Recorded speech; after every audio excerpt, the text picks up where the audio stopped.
Right, so we're in Pixinsight now, and when we start processing the image that we got from ASI Air, from the ASI computer on the telescope, we start by doing a batch processing, fast batch pre-processing.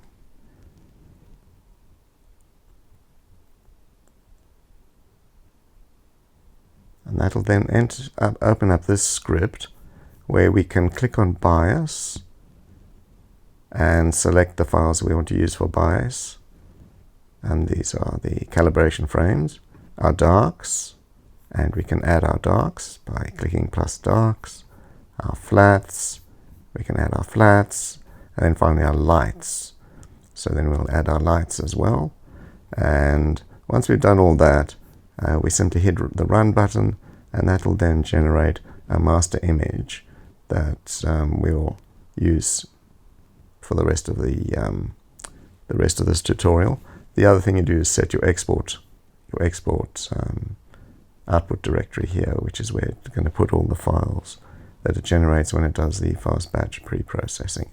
So I'm going to close this now, and what I'm going to do is I'm going to open up. Let's see if we can open a recent file. And one we started with was... Okay, so we get an image that doesn't look very promising, but all we need to do is... Now, what we're going to be able to do is we want to do the auto stretch. So let's do that first. So the very first step is to do the auto stretch. And now you can start to see some promise there. It looks like there's some nebula there, but it's very green. So we've got to get rid of the green. By doing that, we press the Split RGB Channels button.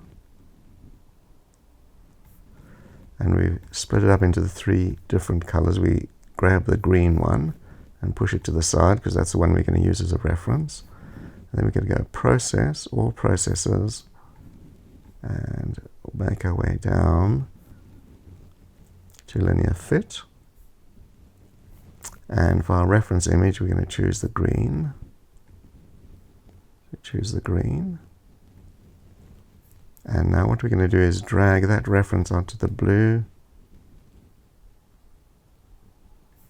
and onto the red.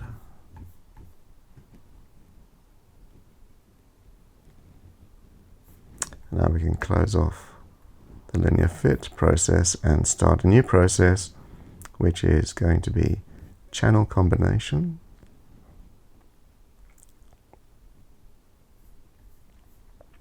And with the channel combination, we've got to select our red and our green and our blue. And once we've got that, we'll do the F6 global. Now we can shut that off.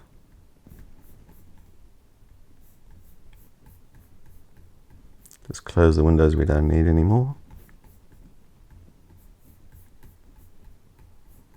Can close the old green one, and now we'll do an auto stretch on this one where we've...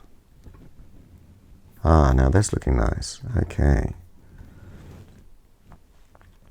Alrighty, so we'll save that normally. So we'll normally save that. Now I've already got it saved. But we normally just say save as. And we'd save it. It was probably this one, I think. C dot. I think it was an XISF one, so... Not sure, maybe I didn't save it at that stage. Maybe the first thing I did was this process. All processes. And it was a dynamic background extraction process. And here what we do is we click on sample generation, first click on the image, so we've selected it, and we have a default radius of 150.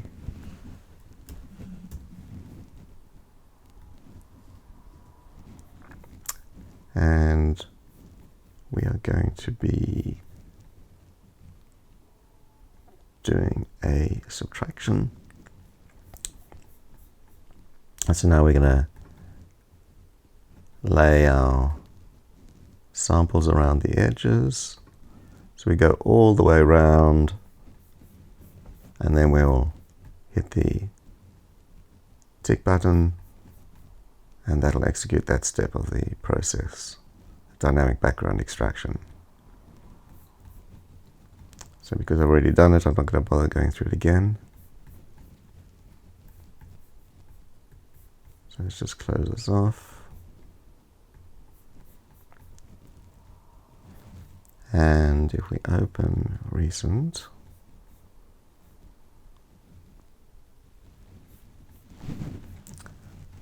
this is what we had after the dynamic background extraction.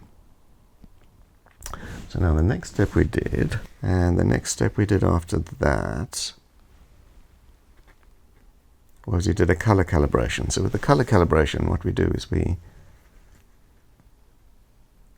get a preview. So we select this button at the top, preview mode, and actually that's the wrong one.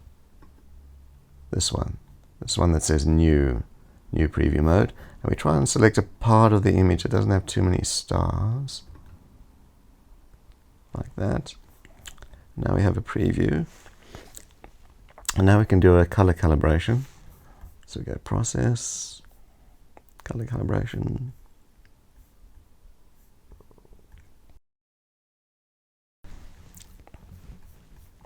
and we set a background reference to this preview. Say OK, and I think that's more or less all we do. And then we'll hit this button to apply it.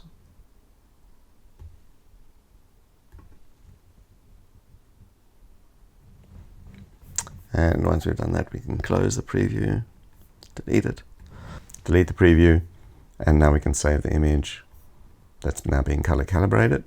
But I've already done that. So let's bring up the color calibrated one.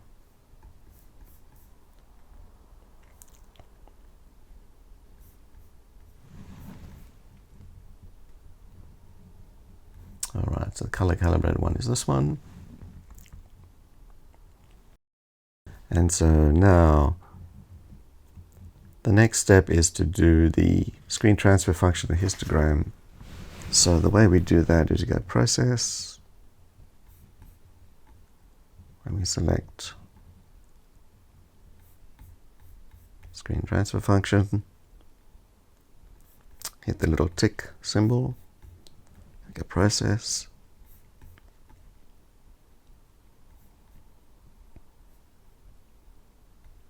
histogram transformation.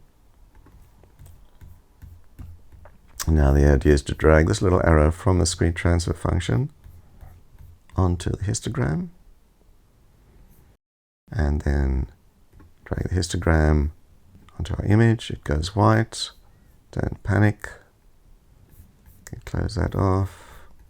Reset that. Close that off. And now we can just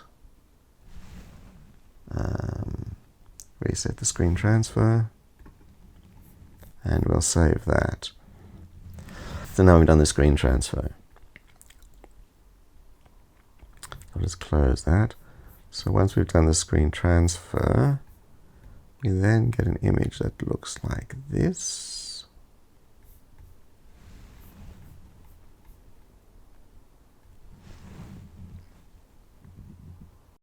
And now what we do is we go to this tool here, which is extract the luminance component. So we get that.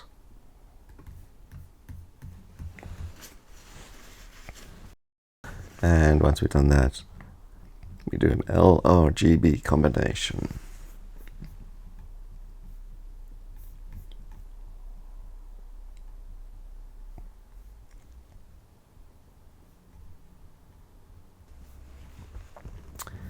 And for the LRGB combination, we untick R, untick G, untick B, and we'll select that what is our luminance.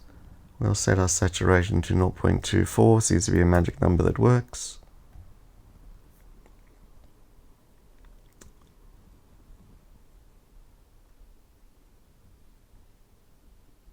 And we'll drag that onto here.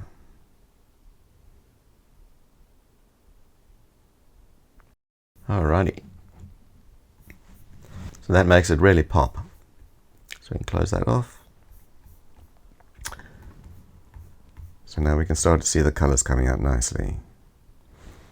So now the next step is, it says it's introduced a little bit of green, which we can perhaps remove using the SCNR tool. So let's do that. Process. SCNR. And apply that just to get rid of some of the green. And then after that, I was hoping to do the noise reduction. However, I can't find the noise reduction script on the Pixinsight anymore, so we'll leave that out. So what next did we do? Let's just see, we'll close this off.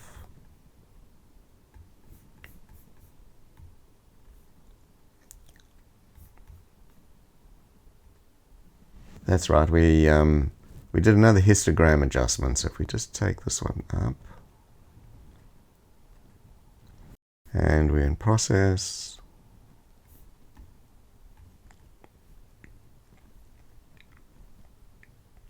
histogram transformation, and just see if we move this a little bit. That doesn't seem to do much, so we'll just reset that. Let's set it to preview first. And now let's just see what happens if we move this. Okay, so we just try and get a little bit more black. If we get too far black, we lose detail.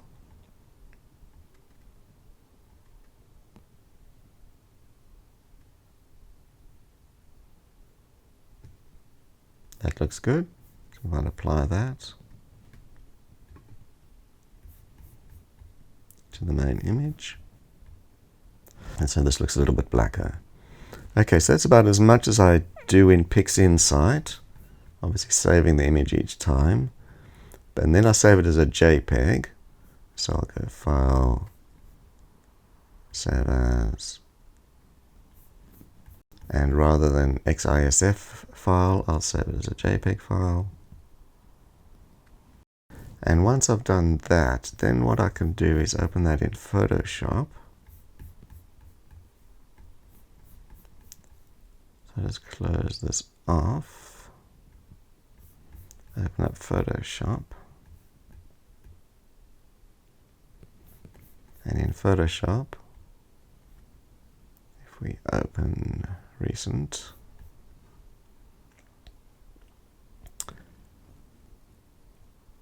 so if we open this guy, and if I now go to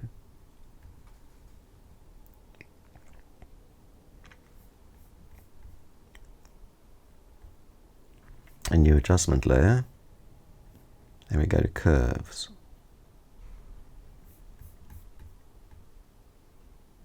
So now we can play around with the blackness by dragging the slider across the bottom.